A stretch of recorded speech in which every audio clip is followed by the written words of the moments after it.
brilliant light of God. God, the one presence and power in the universe, is expressing through all people, the natural world, and all other aspects of life. If I ever doubt the presence of God, I need only to behold the world around me. The light of God is being reflected in the kind words and acts of people, in the beauty and magnificence of nature, and in life's grand rhythms and minuscule movements. I too reflect the brilliance of God. My ideas, dreams, and all I do to make my mark in the world are just some of the ways the divine expresses uniquely as me. Living from my divinity, I bring more of God's light into the world. And all of us, seeing the glory of the Lord as though reflected in a mirror, are being transformed into the same image from one degree of glory to another. That's 2 Corinthians 3:18.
That is, and thank you, Stacy, for that, is part of that song, and I first time I've heard that song, but it is very, very beautiful and very, very appropriate for this church and everyone here, and actually for all people, because what it says is God is that essence of who we truly are.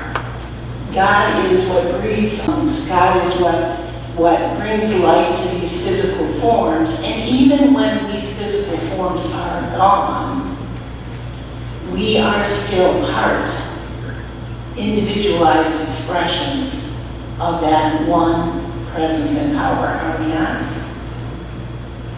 So, with that in mind, let's share our statement of being.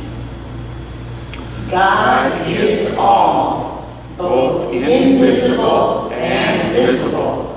One presence, one mind, one power is all. This one that is all is perfect life, perfect love, and perfect substance. I am an individualized expression of God. I am everyone with that perfect life, perfect love, and perfect substance. But sometimes we forget that, don't we? Sometimes we forget that we are individualized expressions of that one presence and power. And what does that mean? That means that everything that God is available to us all the time, everywhere, all the time.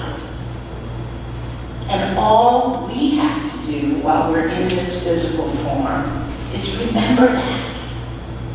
But God, it's easy to forget. Especially when we get in those more challenging times. And I'm working on that.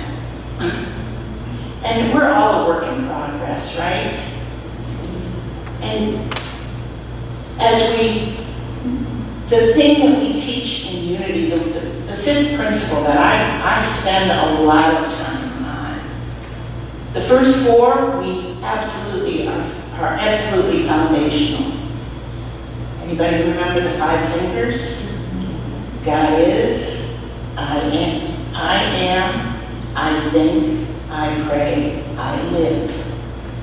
And we live those first 4 principles. The 5th principle is the first 4 in action. We remember that God is all the time, everywhere present, all powerful. That presence and power just is. It's the air we breathe, it's the chair we're sitting on, it's everything. I am an individualized expression of that one presence and power. And when I remember that, then I have access to all that greatness that is that divine presence. And how do I access it? I pray. I pray and I meditate, and I have learned to say that when I pray, I speak with that one presence and power. I talk to it. When I meditate, I listen. I listen for the feeling. And it's not necessarily auditory, although it may be. It can come in any way, shape, or form. Very often for me, it is simply a feeling that I need to do something. I mean, I remember one time my best girlfriend was very ill, but it came on very, very suddenly. It was totally unexpected. And Mike and I had only one car at the time, and he was off doing something, I don't remember what. And I got a phone call from her husband that said that Judy was in the hospital. And, people go in the hospital for stuff. It isn't necessarily something urgent, right? And it wasn't the first time that my friend had been in the hospital, and I'm like, okay, good, I'll come and visit her while she's there, and how long do you think she'll be, that kind of thing. But this time I had this feeling, and this feeling told me, you need to go, and you need to go now. Did you ever have that? You know what I'm talking about. So, it was too far for me to walk, and I didn't have any transportation. So, and my daughter works in the area, several miles away, but not like halfway across the country. So I called my daughter, who was at work, and I said, Julie, Jude's in the hospital, and I gotta go, and Mike's not here. She said, okay, Mom, I'll be there. No questions asked. One of the beauties of people who know you and love you and trust you, right? So she came straight to my house from work, took me to the hospital, and that was the last time my girlfriend was coherent for almost a month. She came so close to leaving this plane of existence. It was one of the scariest times I had ever experienced. And some of us have gone through that, and maybe even going through that right now. And what we do then is we hold on to that feeling, that remembrance, that there is a presence and power that knows a whole lot more than we do. And we might think we know the answer, and we know what to do, and we know if we were there, we would do this, and we would do that, and it would help, and yada, yada, yada. And maybe it would, maybe it wouldn't. But it's those times when we have to truly lean into that idea that we are individualized expressions of the one. And so is the person for whom we are concerned. And it is that idea and that feeling and that love. Because that presence and power is only love. It's nothing but love. It is nothing but good. And that's why when I mentioned the word challenge, I am working on, I used to have problems. Then I moved to having challenges. And now I'm working on having opportunities. And they truly are the challenges, the most difficult times that we have as human beings are really the times when we grow the most. And when the times that we actually get the most out of those challenges. So how can they be challenges? Aren't they really opportunities? Opportunities for us to learn to love more, learn to trust more, learn to call on that presence and power that lives in, through, and as us, that knows a whole lot more than we do, and to know that it's working out just the way it's supposed to. And that, and sometimes, my girlfriend made it, and she came out, and she's fine, and life goes on. But if she hadn't, I still know that it would have been okay. Because when we lose someone we love, it's not hard for them. It's hard for us. And that's why we have rituals, not so much for the person that has departed, but for those of us who are left behind and have to go on. And of course, as usual, I have totally gone out of the script. It does lead up quite well to the main thing that I wanted to talk about today. I've entitled my talk, Tried, Tested, and Triumphant. And as part of my introduction, I don't know if how many of you might have had the opportunity to see the introduction that Connie so graciously sends out every week before, letting you know what's coming up on Sunday. And if you're not on our mailing list and you'd like to be, we'd love to have you and include you in that so that you know what's going on here.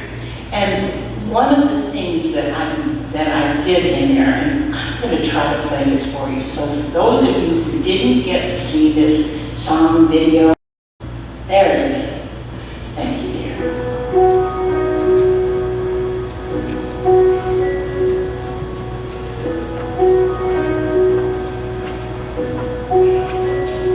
There's a certain kind of beauty that can't be found among the young, where you're settled and you're safe in your own skin.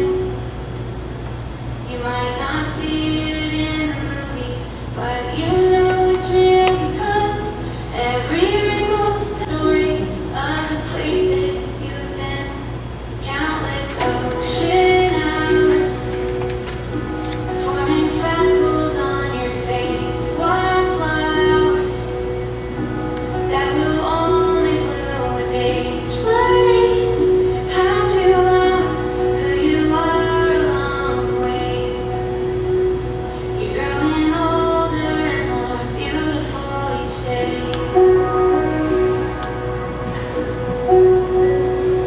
If you feel a little tired, it's because you've come so far, and your eyes reflect the grace you have received.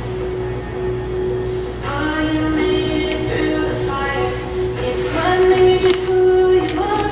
Now it shines like strands of silver, and it feels like being free. Countless ocean hours, forming freckles on your face, wildflowers that will only bloom with age. Learning how to love who you are along the way. You're growing older and more beautiful each day. And more beautiful, growing older. Every woman has a history, like a priceless work of art, a patina that will never fade away. You are made of love and memories, softer body, stronger heart. All the moments you collected are what brought you here today, and you would never, ever trade those ocean hours, forming freckles on your face, wildflowers that will only bloom with age. Learning how to love who you are along the way. You're growing older and more beautiful each day. You're growing older and more beautiful each day. Yeah, more beautiful, growing older. Yeah, more beautiful, you're growing older. Yeah, more beautiful, you're growing older.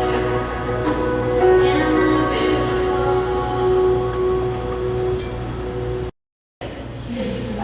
And I saw, of course, this, as I was telling Nancy, our music director, this morning, it was a total God wink that I found this video. I mean, you know how you go on YouTube looking for one thing, and they have all these things down the side, and I saw the title of that, and I go, that would fit really well with what I'm talking about. And I played it, and I'm like, wow. Because, we start getting older from the moment we're born. And when can't wait. I mean, can you imagine a baby going, you know, this crawling stuff is just fine with me. Every time I try to get and do that walking thing, I fall down. I don't think so. I think I'm just going to keep on crawling. No, they can't wait to start walking. And then when they get a little older, it's like, yeah, I want to do what the big kids are doing. You know, they're 3, 4, whatever, and there's maybe a 7 or 8-year-old, and they're like, oh wow, look at what they get to do. I want to do that. And then they get a little older and they become preteens. Oh God. and the preteens can't wait to be real teenagers and then learn to drive and go to parties and date and do this and do that. And then they're next thing you know, they're graduating from high school or they can't wait to graduate from high school and go off to college. And then they're in college and it's like, how the heck, from a parent or grandparent point of view, how the heck did that happen? How come my little baby I remember when my daughter told me that she was pregnant for the first time. Oh, that's a whole other cute story that I won't go into some other time. But just like that video said, as we grow older, when we get, beyond the teens and even the 20s, I don't know if there's anybody left in their 30s around here, but, that's okay. Don't you all remember when, oh my gosh, I'm going to be 30. That's so old. Do you remember that? And I'm thinking, 30, are you kidding me? That's so young. But as we grow older, we don't appreciate where we are so much, do we? Come on, I'm not the only one. I know it. But it's all those years that led up to now that gave us everything we have. We have become wiser. We have become more compassionate. We have become more understanding, more patient. Patience has been something I've been working on most of my life. And I still continue to do that. But doggone it, am I better than I used to be? You betcha. As we grow older, I think we need to learn to be more appreciative of where we are. Another thing that I'm working on. I'm a work in progress, as we all are. So, there's a booklet. I was looking to see if we had it, and I apologize, I didn't do this ahead of time so that we had some in stock. But there's a couple of booklets available through Unity, and you can get them we'll probably order some and put them in the book corner for you. When you get them from the book corner, we do ask you to at least consider giving a love donation. We recommend about $3 if that's okay with you. If you're not in a position or you don't have the $3 and you see a booklet in there that you want, it's yours. They're free for you to take. Or you can order them you can get a digital copy for free from unity.org. But there's a couple of them on aging. And one is called Aging with Grace, and the other one is something about the spiritual aspects of aging. Both really, really good booklets. And so we'll be getting those in, so if you want to pick one of those up from here, you can. But in one of the booklets, there's a Reverend Mark Fuss, and he tells a story of his grandmother, and his grandmother happened to be named Gladys. And he describes her as an indomitable spirit. And according to Reverend Fuss, the words quit and complain were just absolutely not in her vocabulary. She just didn't go there.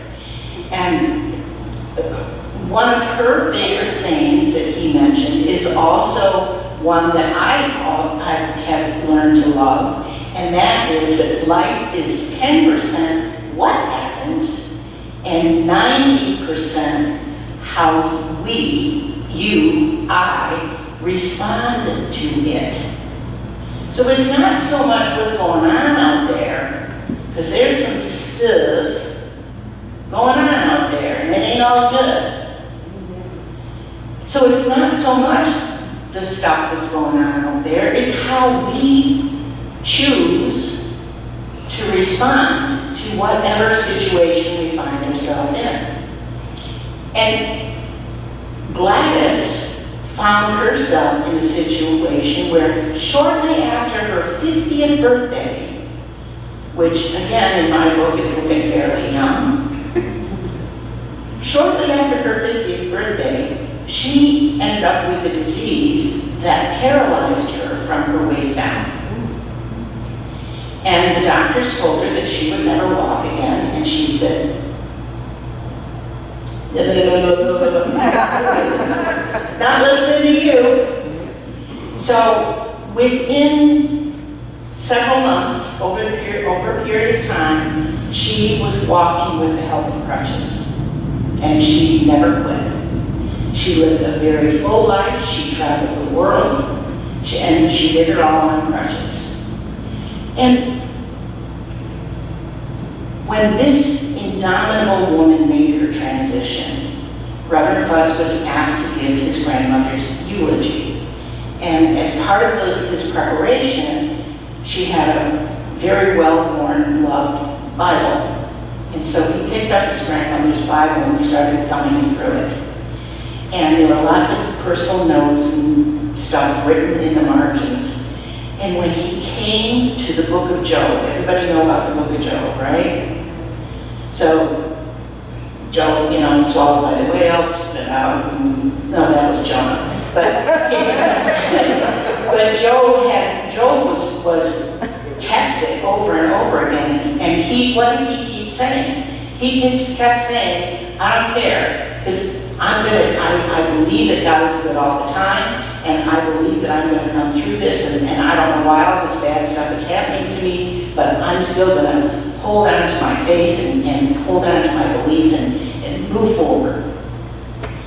And so what Grandma Gladys had done with the book of Job is she took the title and crossed it out and wrote, tried, tested, and triumphant.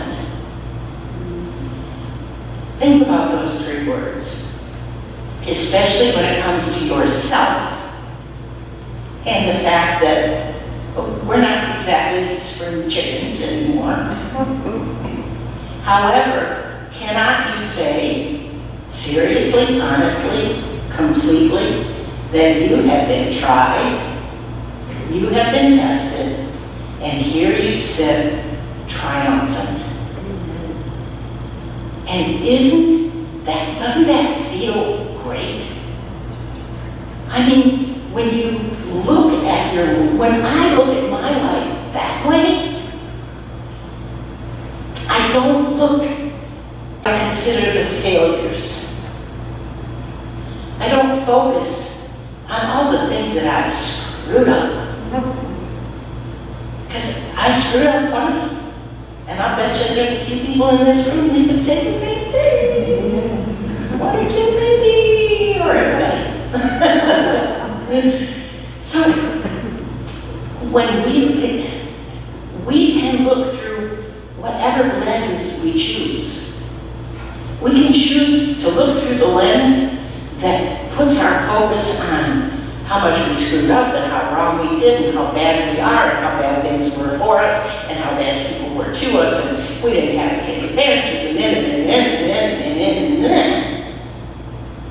and then guess what we're going to draw to us when we look through that lens? More of what we focus on.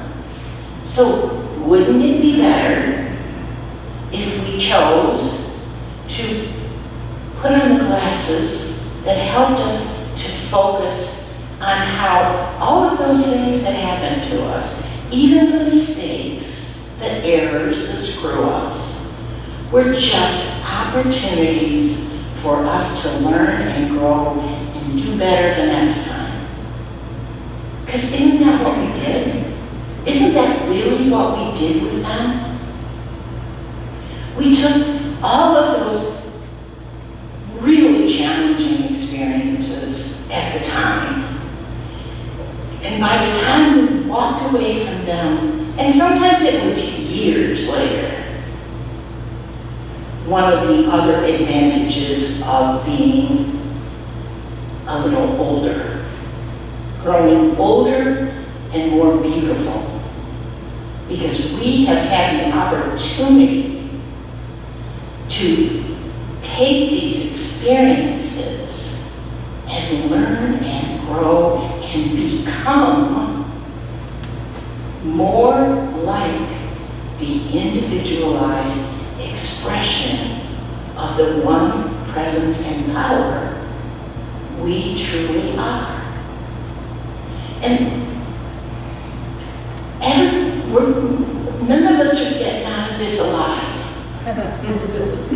It just doesn't work that way. So why not live each day, each moment, each hour, enjoying it? I mean, we do not have to get up, get the whip out and smack ourselves on the back.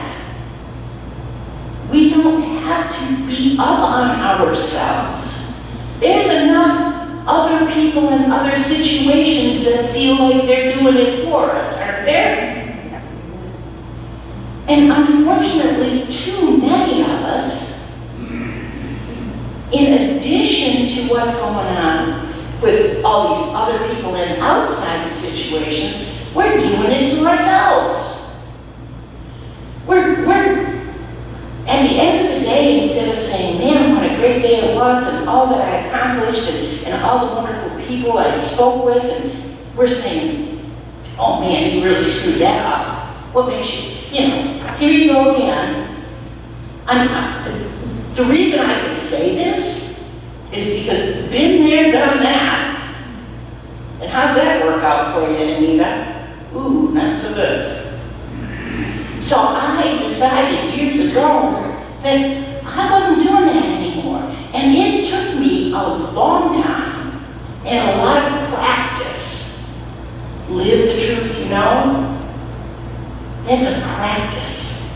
Why do they call it practice? Because when you first start doing it, you ain't very good at it. So I began to practice when I would hear myself.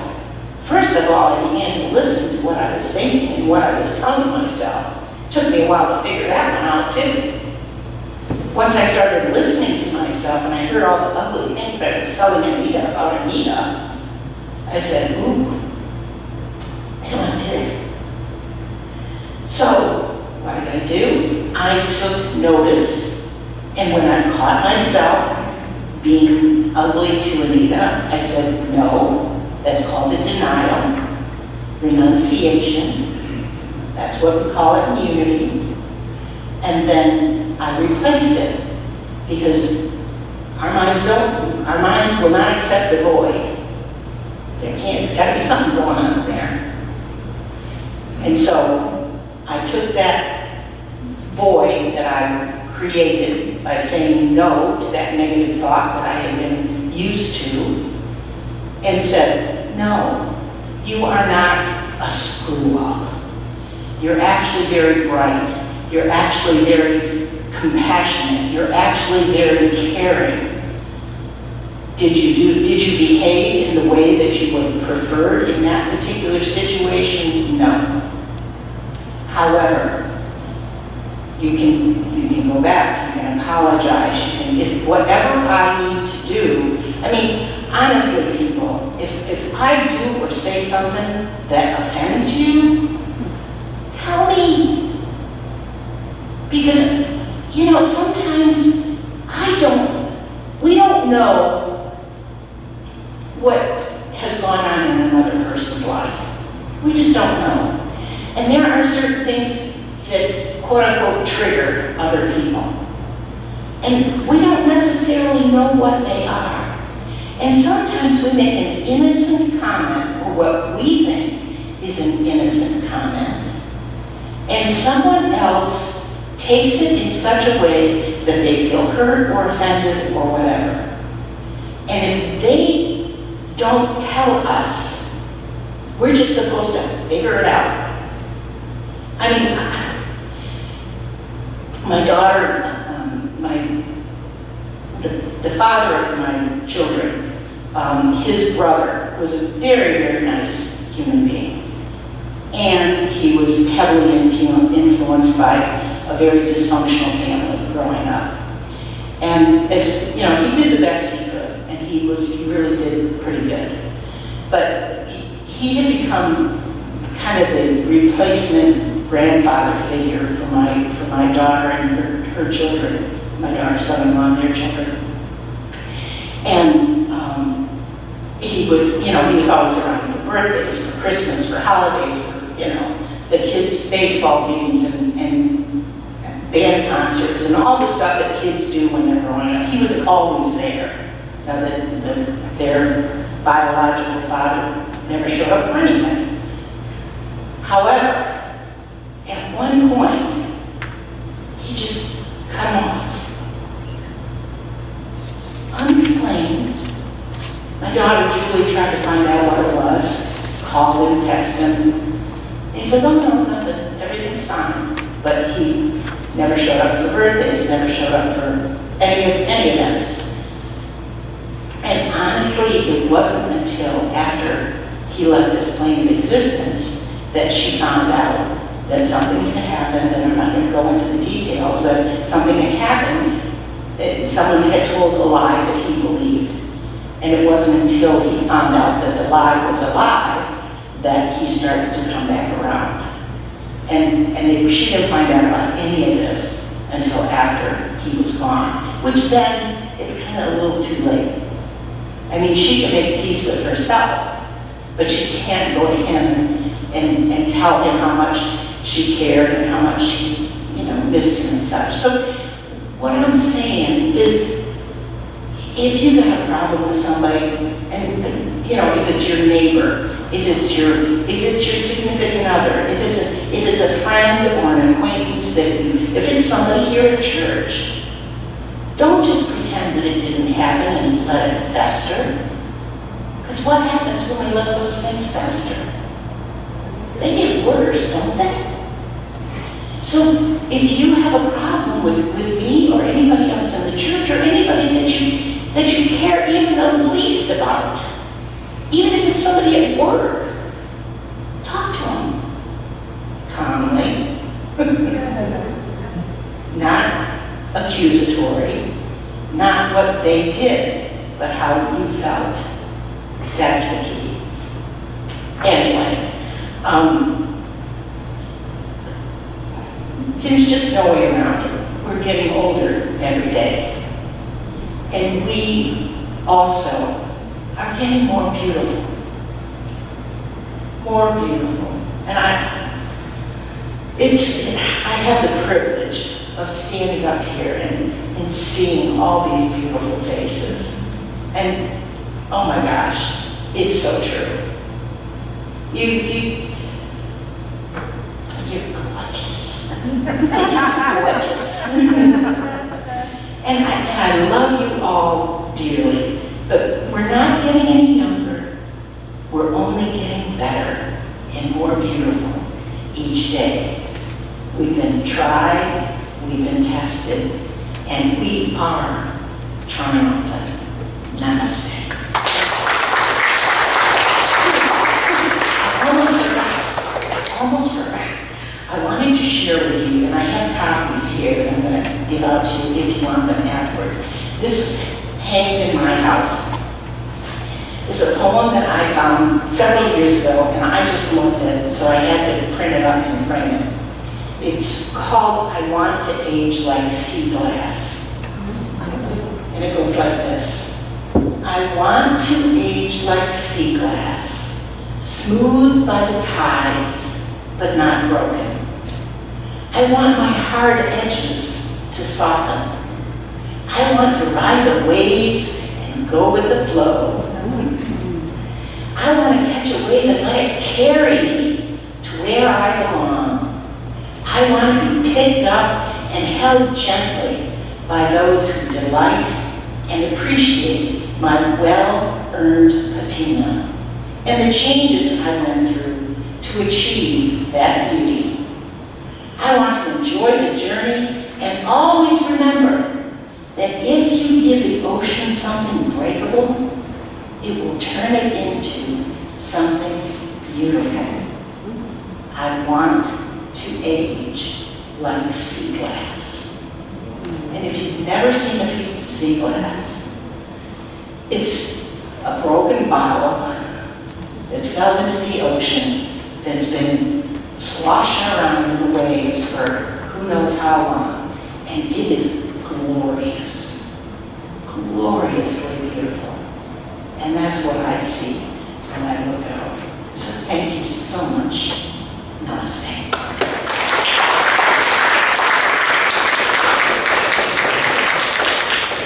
And now it's time for us to take what you got individually, whatever you receive, take it with you and bring it with you into your heart space.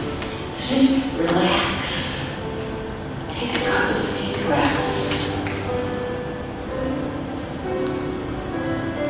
And focus all your love, all your attention on that space within where you join fully and completely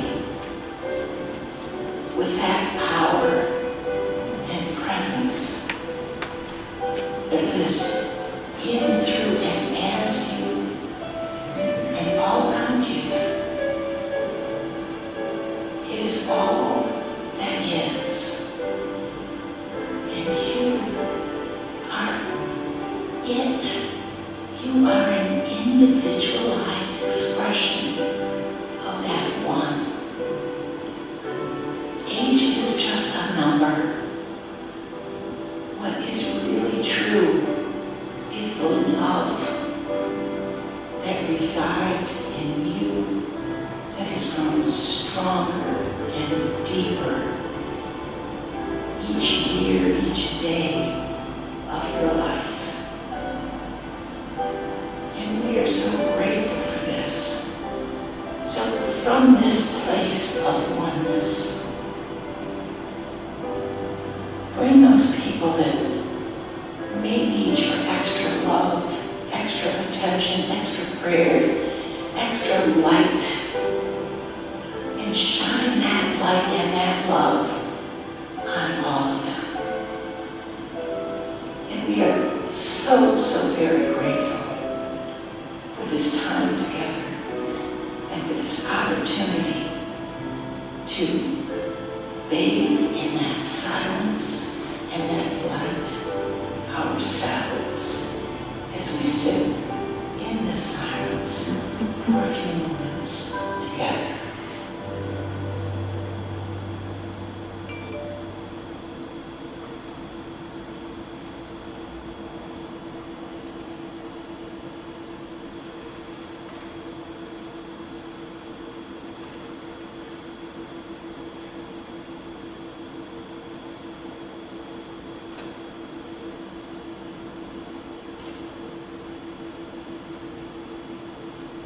Let us close this meditation by singing and saying together the Lord's Prayer.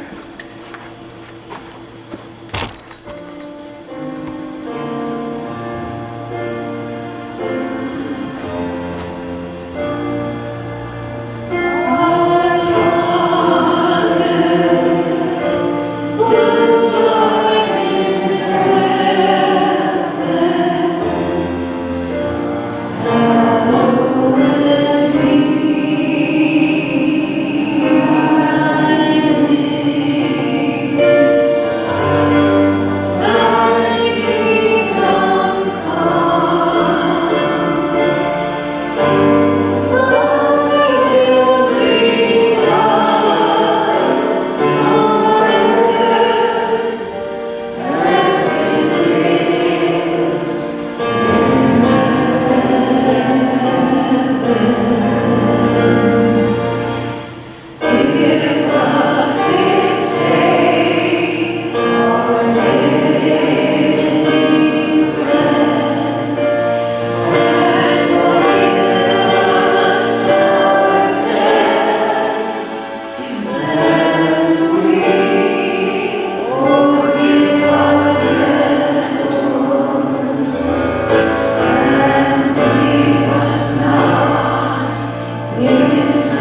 unity and the unity movement has done for us in our lives. I don't know about you, but big changes because of what I've learned through these teachings.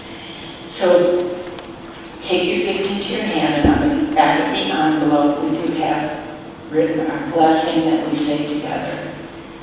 Divine love, through me, blesses and multiplies all that I have, all that I give, and all that I receive. I give joyfully and easily, for the universe is my source, and abundance is my nature.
We're celebrating Reverend Anita, all her triumphs here. Sunday, July 23rd, after service, we'll be celebrating her graduation and ordination as a licensed unity minister. We're going to be having lasagna, salad, beverages, dessert will be served. We will be accepting any donations for the TV on behalf of Reverend Anita. And please designate TV on the envelope if you do decide to donate. Don't forget the Daily Word and the Unity magazine. Current issues are in the book corner. Also, kitchen help is always appreciated. If you have a couple minutes at the end of the service to help out in the kitchen, that would be very well appreciated. Good morning, everybody. Good morning. Beautiful music, beautiful message. Doesn't get any better. Last Wednesday, we had a board meeting, and so this is the stewardship meeting to let you know what's going on at the meeting. The first thing is everyone should have gotten a one of these half sheets of paper. Did everyone get one? What we're doing is we're going to vote on which peace song that we would like to sing at the end of the service. There's two choices here. The original lyric is highlighted with God as our Father, brothers all are we, let me walk with my brother in perfect harmony. And then number 2 is the alternate. It's not highlighted as much, but it's 4 lines also. With God our Creator, we are family, let us walk with each other in perfect harmony. So we need to choose either 1 or 2 and circle it, and then put it in the basket with the tithing envelopes. You can do that as you leave. It's either number 1 or number 2, circle one or the other. And the other thing is, I was thinking while I was listening, if you're not getting our emails, this would be a good time to put your name and email on this piece of paper also, and then we can get that signed up for you, and then we will be getting all the emails, all the information that's going on. Any questions on that? Okay. All right. World Day of Prayer is September 13th and 14th. We will have our church open on the 14th for continued prayer from 10 in the morning until 6. There's a sign-up sheet for that. We will have soup and sandwich supper or the prayer service afterwards, and we're going to have Christina and Chuck back to do the singing bowls and the food, which was wonderful last year. And there's a sign-up in the book corner for that. As you know, we're accepted into the branding program, and Betty and Connie is in the process of working with Unity Worldwide Ministry and their technical support to make sure we have everything in order and done correctly. And I thank Betty and Connie because that's a big job.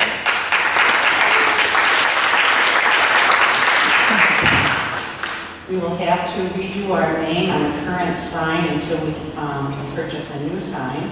And Rhonda and Connie are looking into fixing our current sign up and getting the lighting to work on it. Because of the branding and changes going on, Connie is going to be upgrading the website. And if you have any ideas or suggestions regarding the website, she would like to hear them from you, or you can write them down and pass them anonymously on her desk back there.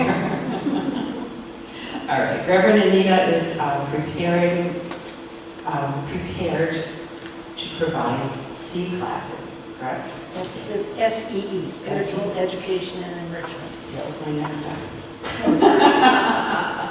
Spiritual Education and Enrichment classes. And these classes are CEUs for ministers and leadership in the Unity Church? They can be, if they can be continuing education units for people, but also anyone that's interested in just learning more about Unity and Unity principles and digging a little deeper into the stuff that we talk about every Sunday is welcome to join us. You can either audit the classes or you can take them for credit.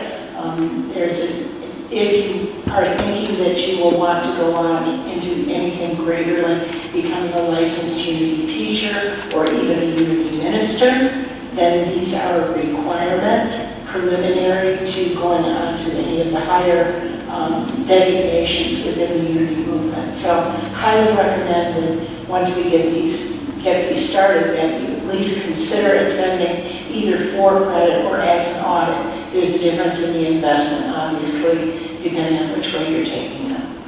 And is that going to be on Zoom or? Both. My intention is to have them in person here and offer them via Zoom at the same time.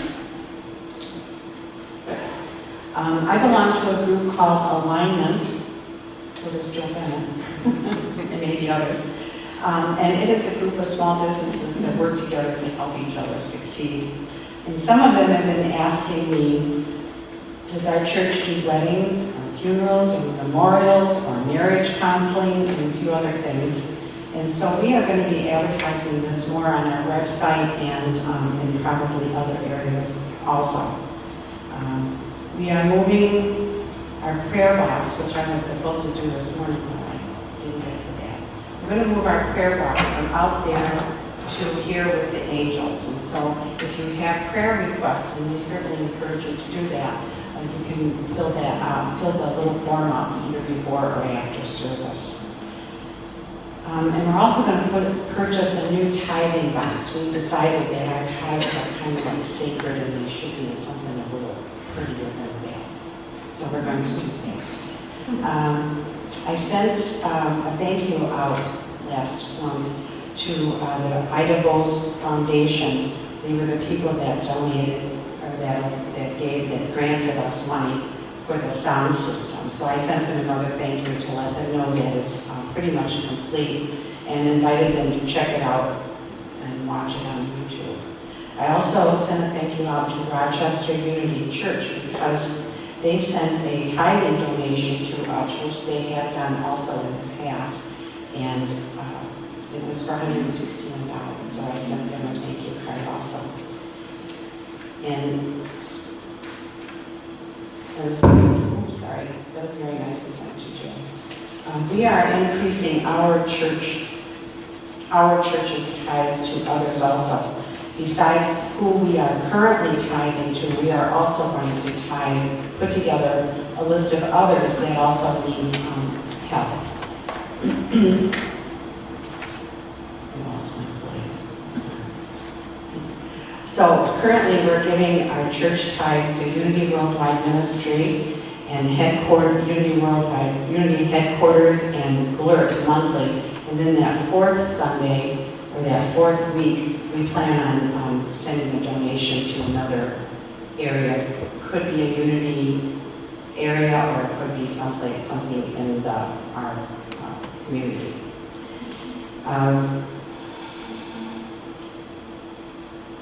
If you have something that needs to go into the office, you don't have to slide it under the door in the next week or two, because Rhonda is going to make a little mail slot in the door for us, and it'll be like really cool. I'm excited about it. 21st century. Pardon? 21st century. 21st century, here we are. Reverend Jim Rosemergy is going to be speaking at Unity of Royal Oak on Saturday, August 5th at 10 a.m. He is offering 2 hours of tried and true ideas about how to work together, which is kind of like what we were talking about this morning. Years ago, my husband Mike and I, we were in Fort Myers, Florida for 2 months, one winter, which was wonderful. And we found Jim Rosemergy's church, and we just loved him. We went every Sunday to hear his message. And later on, he wrote a book, and he was doing a workshop on the book at Unity Worldwide, or Unity Village. And so Mike and I liked him so much that we went down to Unity Village for that workshop. And so anyway, I am inviting you people to come to Unity of Royal Oak on August 5th at 10 a.m. on Saturday morning and listen to him. It's a 2-hour presentation. He's a wonderful orator, and you would really like it, and I highly suggest it. And there's a sign-up sheet for that also. Thursday this week is the social group we already talked about. Sherilyn is going to talk about homeopathy. Who knows about homeopathy? Raise your hand. Okay, good. Well, I know I can't raise my hand all the way. I just know it a little bit. So I'm going to go to that because it sounds like it's going to be interesting. Next Sunday, we talked about that. It's our wonderful celebration of Reverend Anita, her graduation and ordination. And so everyone is invited to that. And that's pretty much the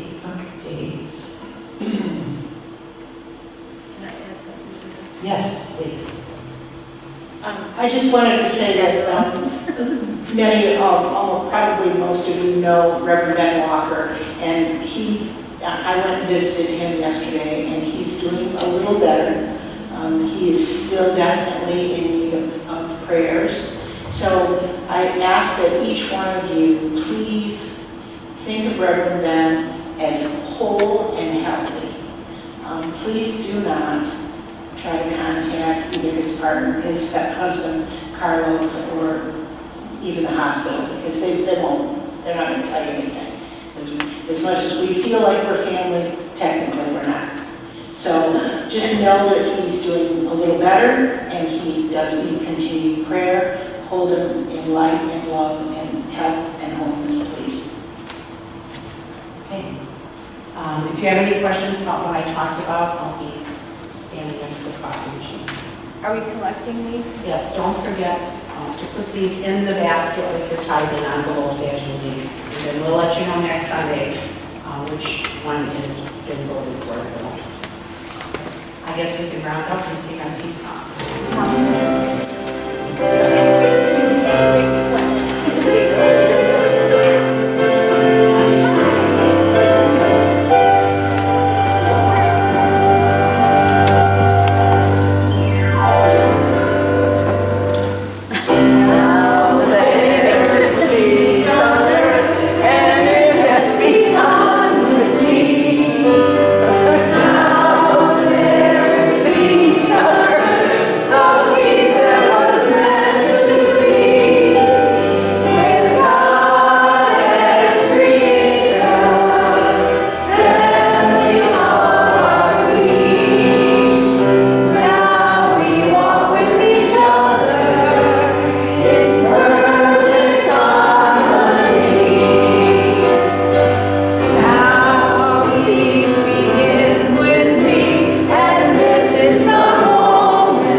Let us chat with you and say hello and greet one another, and let's go out and have a wonderful week. And as we do, let's share our prayer of protection. The light of God surrounds us, the love of God enfolds us, the power of God protects us, the presence of God watches over us. Where